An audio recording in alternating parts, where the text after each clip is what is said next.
Hey everyone, we've got a really good question.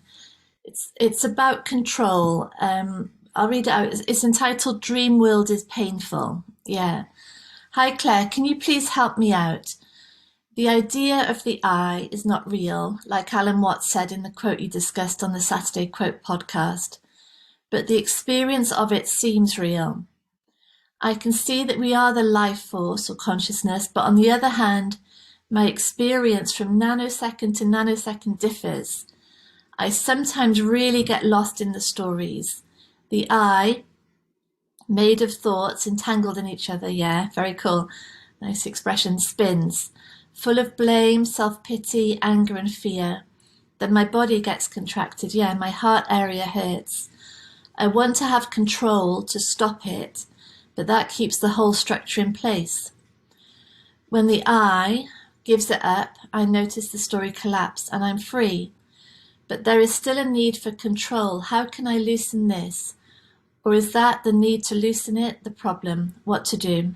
Oh, yeah, it's a perfect question because this listener really sees what's going on and they recognize that this idea of the I isn't real, and yet the playing out of it creates all sorts of suffering and in the mind, in the emotions, in the experience of the world, as well as in the body.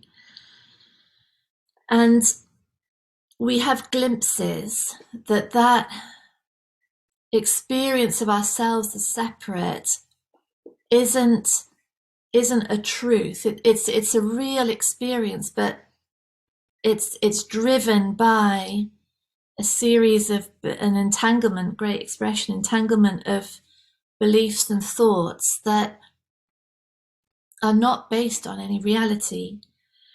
And so we want to get rid of that belief structure, don't we? We want to stop that happening because we want the peace and the freedom that we know lies beneath it. But what we know for sure is that if we really knew that the only true thing was the peace and freedom, was the consciousness, was the aliveness that in which all of these thoughts are occurring, if the mind really knew that, there wouldn't be a need to get rid of anything. There wouldn't be a need to loosen anything, to control anything, to have any sort of different experience, because it would literally be like being in the cinema, watching a film. One moment lost in the film, and the next moment, oh yeah, it's just a cinema. This is just a creation. There's no truth in this. But while we don't know it, and this is the tricky thing, because and this is why the search for enlightenment, the search for wholeness is the problem. Because the search of it is saying there is something not okay with what is going on in the mind. There's something that has to change. There's different emotions that should be felt.